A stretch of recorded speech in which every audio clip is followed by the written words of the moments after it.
The phone buzzed against the kitchen counter while I was elbow-deep in dishwater, steam rising from the sink like morning mist. It was Michael's phone, not mine. The screen lit up with a message preview that made my stomach drop. "Can't wait to see you tonight, baby. Same hotel as last week?" My hands went numb. The plate I was holding slipped back into the soapy water with a quiet splash. For a moment, I just stood there, watching bubbles pop on the surface while my mind tried to make sense of what I'd just read. The sender's name was Jessica. I knew that name. Jessica from his office, the marketing coordinator with the bright smile and the way too tight skirts, who always seemed to linger a little too long during company parties. I dried my hands slowly, each movement deliberate, as if speed might somehow make this real. 22 years of marriage, 2 kids, a mortgage, Sunday morning pancakes and fighting over the remote. And now this message, glowing on his phone like a neon sign advertising my own stupidity.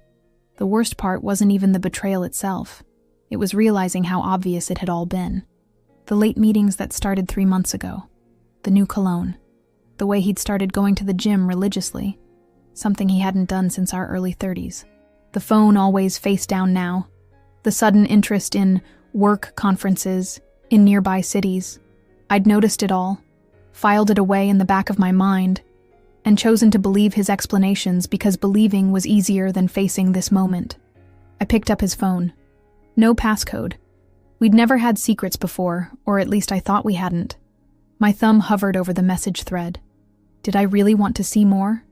Did I want to confirm what I already knew in my bones? I tapped it.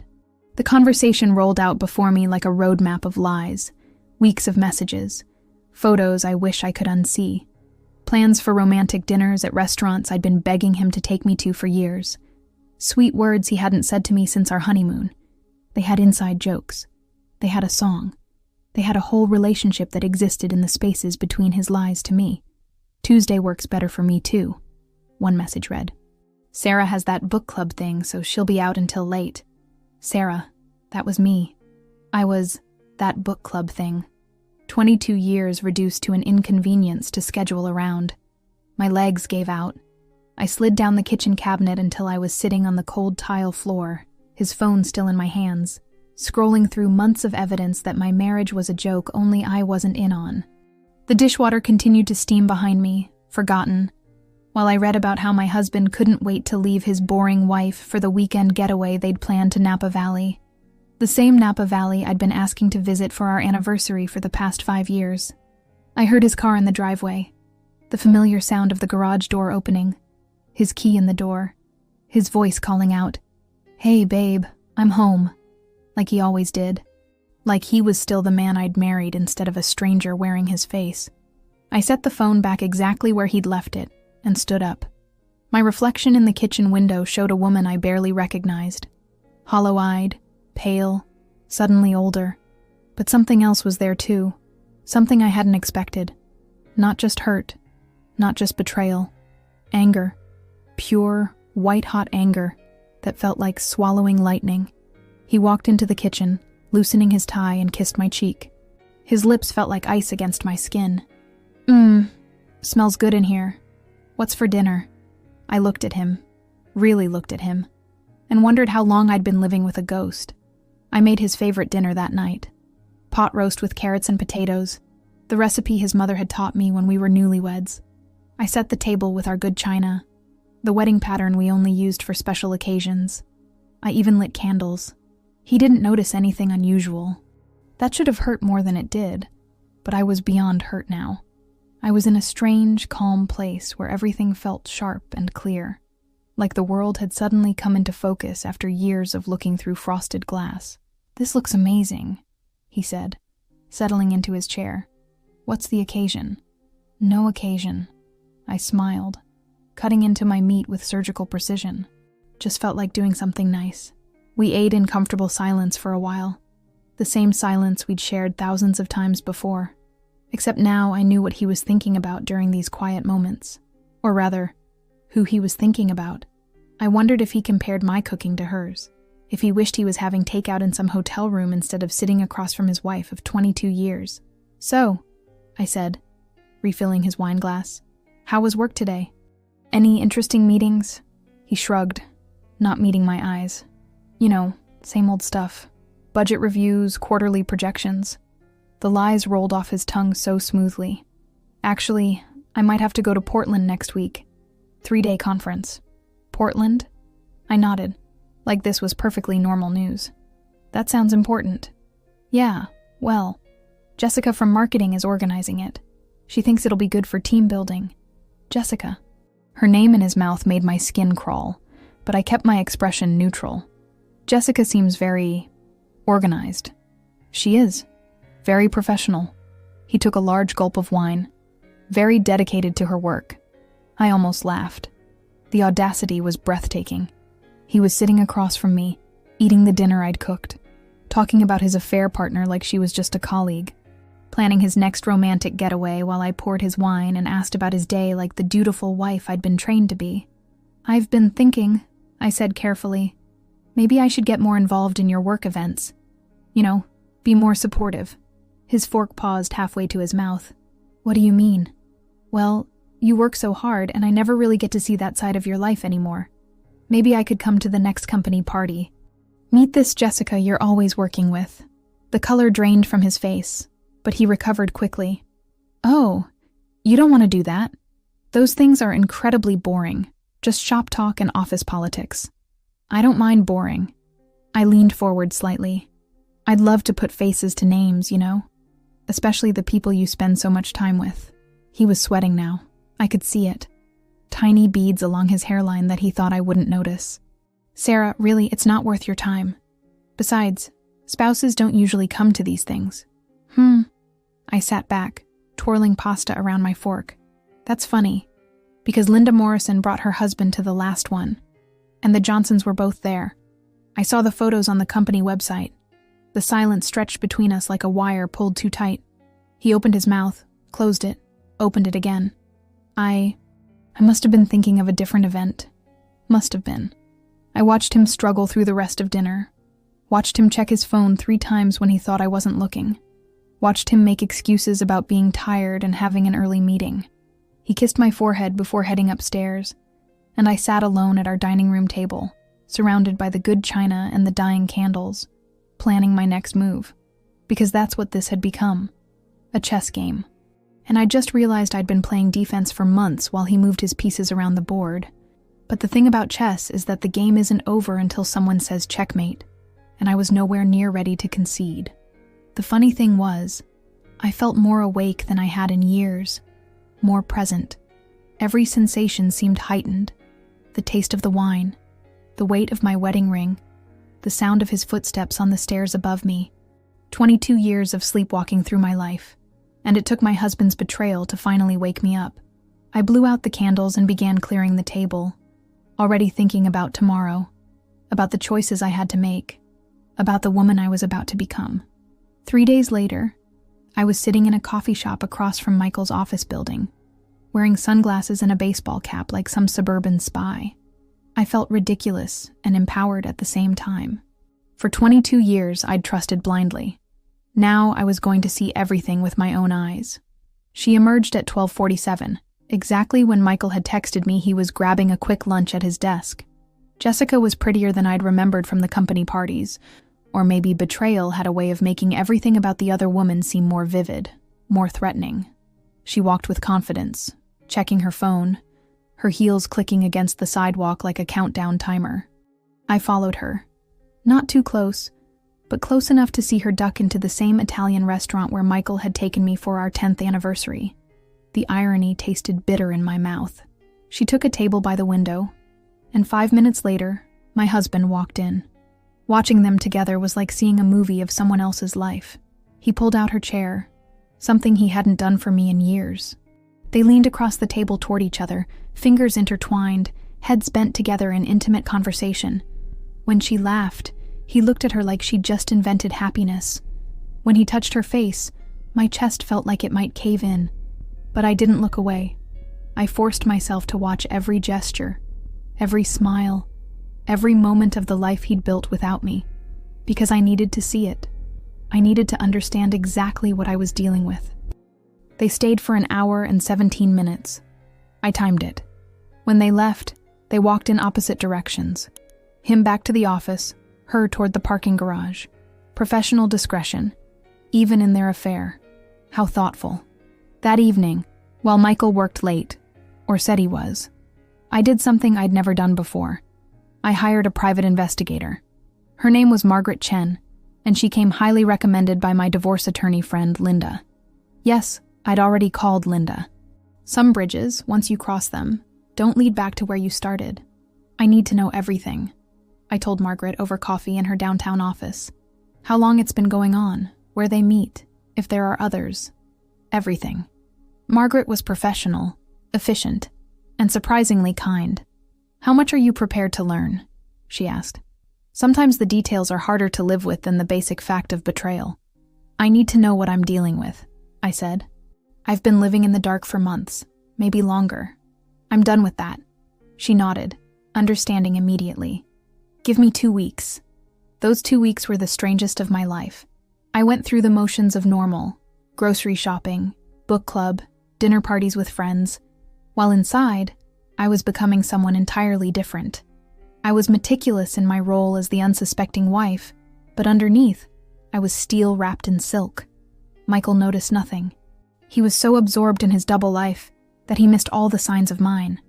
When Margaret called to say she had enough evidence to satisfy any legal requirement, I felt oddly calm. The photos were devastating, and exactly what I'd expected. Hotel receipts dating back 8 months, restaurant bills for romantic dinners, plane tickets to a weekend in San Francisco. I'd been told was a mandatory training seminar, text messages that would make a sailor blush. And there were others, not current affairs, but evidence of a pattern going back years. Jessica wasn't his first. She wasn't even his second. I spread everything across my kitchen table like pieces of a puzzle I'd finally figured out how to solve. 22 years of marriage, and apparently, I'd been the only one committed to it for most of that time. But instead of falling apart, I felt something unexpected. Relief. The constant feeling that something was wrong. The nagging sense that I was missing something important. The subtle gaslighting that had made me question my own instincts. It all made sense now. I wasn't crazy. I wasn't paranoid. I was married to a liar. My phone buzzed. Michael texting from his late meeting. Don't wait up. This budget review is going to go all night. I looked at Margaret's photos, time-stamped images of him and Jessica entering the Marriott downtown 30 minutes ago, and smiled for the first time in weeks. I texted back, "No problem. I'm having a productive evening too. More productive than he could possibly imagine." The morning I decided to end my marriage, I woke up before dawn and made myself a cup of coffee in the dark kitchen. Michael was still asleep upstairs, probably dreaming about his next rendezvous with Jessica, or whoever else he had waiting in the wings. I sat at the table where Margaret's evidence was still spread out like a war plan, and I felt something I hadn't experienced in years. Absolute clarity. I called in sick to work. For the first time in my 15-year career at the elementary school, I lied to my principal and spent the day preparing for battle instead of teaching third graders about multiplication tables. My first stop was the bank. I opened my own checking account and transferred exactly half of our joint savings, not out of greed, but out of practicality. I'd learned enough from Linda's divorce stories to know that financial preparation wasn't vindictive, it was survival. Then, I drove to see my sister Emma. She lived 20 minutes away in the house our grandmother had left her, surrounded by the rose garden that Grandma had spent 50 years perfecting. Emma took one look at my face and put the kettle on without saying a word. "I know," I said, settling into her kitchen chair. "You always knew, didn't you?" She poured tea into mismatched cups, the same ones we'd used as children. I suspected. The way he looked at other women at family gatherings, the way he talked about you when you weren't around, like you were an obligation instead of a choice. Why didn't you say anything? Would you have listened? She sat across from me, her hands wrapped around her cup. You loved him. Or you loved who you thought he was. Sometimes people have to discover their own truths in their own time. I told her everything. The messages, the investigation, the months of lies disguised as late meetings. She listened without judgment, nodding occasionally, her anger building quietly in the way it had since we were children. "What do you need from me?" she asked when I finished. A place to stay, maybe. And someone to remind me that I'm not crazy when this gets ugly. You have both. She reached across the table and squeezed my hand. Sarah, you've been sleepwalking through your life for years. Maybe this is your chance to finally wake up.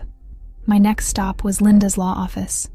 We'd been friends since college, but sitting across from her desk, she was all business. She reviewed Margaret's evidence with the detached efficiency of someone who'd seen this story too many times. This is comprehensive, she said, closing the folder. Adultery, financial impropriety. He's been using joint funds for hotel rooms and gifts. The court will be very interested in this pattern of behavior. I don't want to destroy him, I said. I just want out. I want what's fair. Linda looked at me over her reading glasses. Fair is what you define it as, Sarah. But you need to understand that he's going to fight dirty once he realizes you're serious. Men like Michael don't give up their comfortable arrangements without a battle. That afternoon, I did something that felt both mundane and revolutionary. I went shopping for myself, not for the house, not for Michael, not for our social obligations. I bought clothes that made me feel powerful. A burgundy dress that fit perfectly, shoes that clicked when I walked, a lipstick color I'd always wanted to try but never had the courage to wear.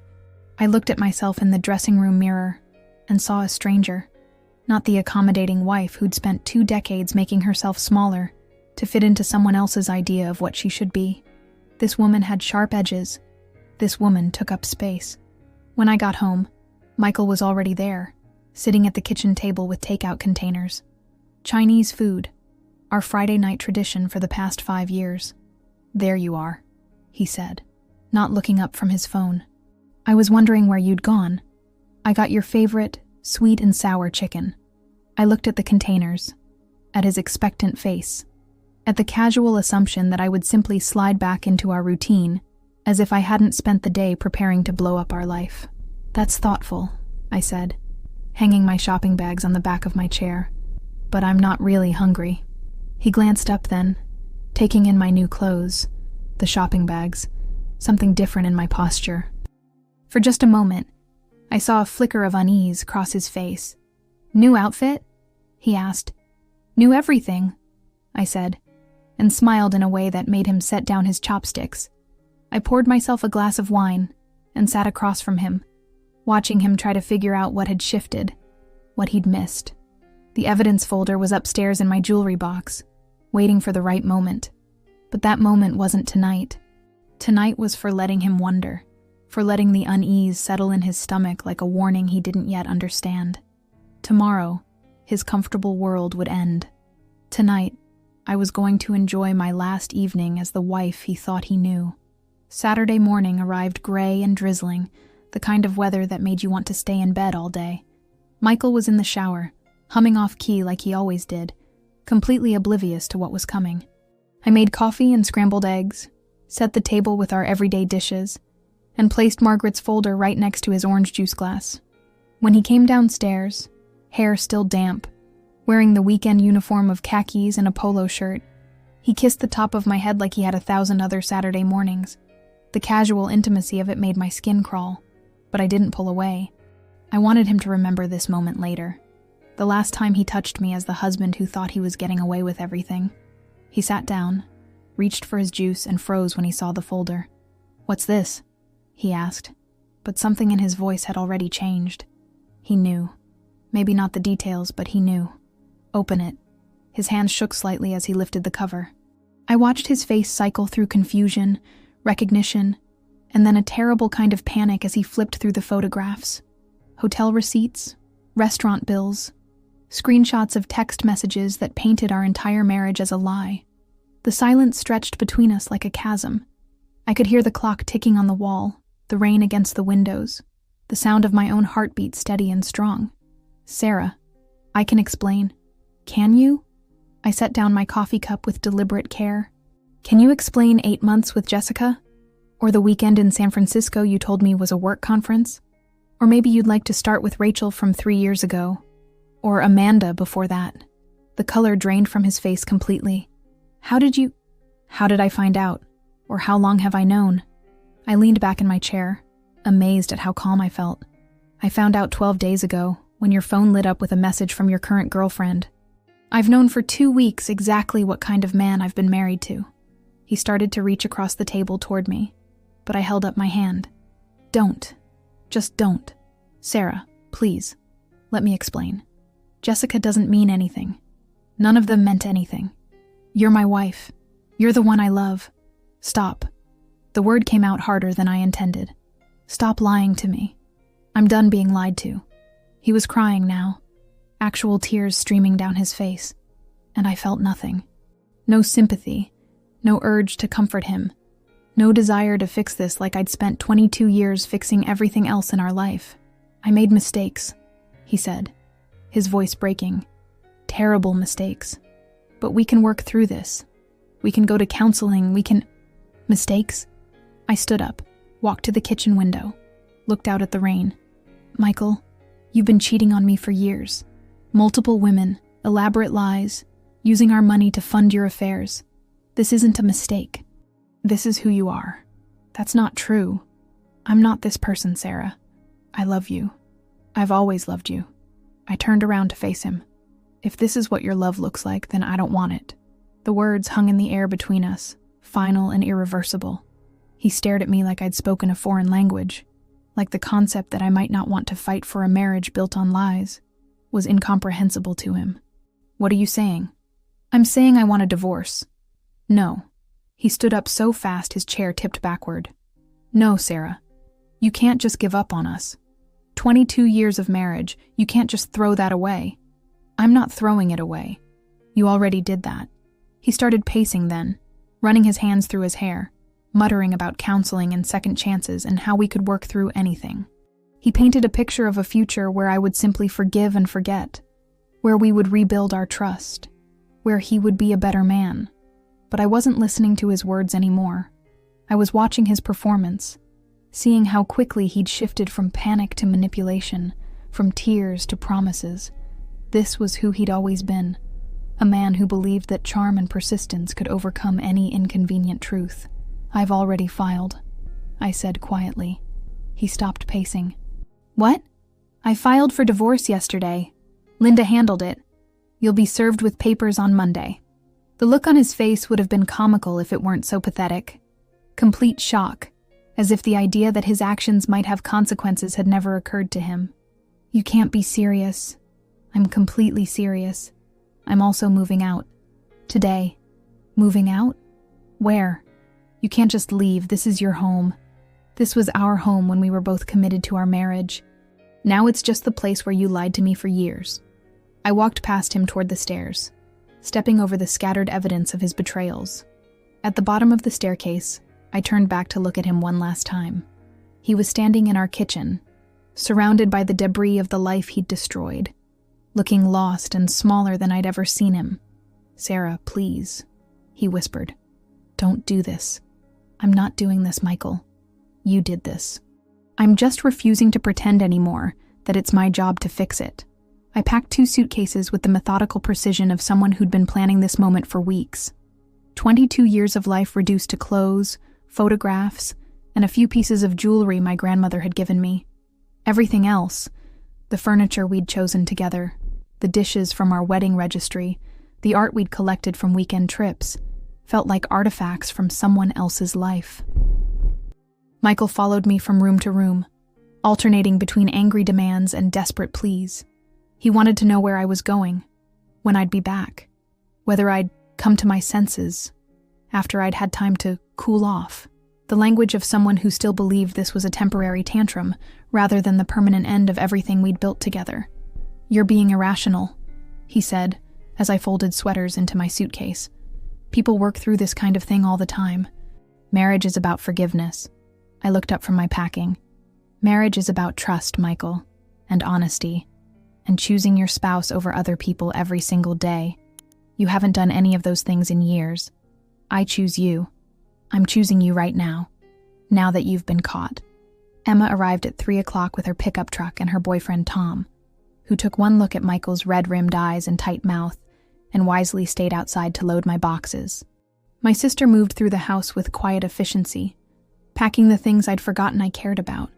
My grandmother's recipe box, the photo albums from before digital cameras, the ceramic cat I'd made in a pottery class that Michael had always hated.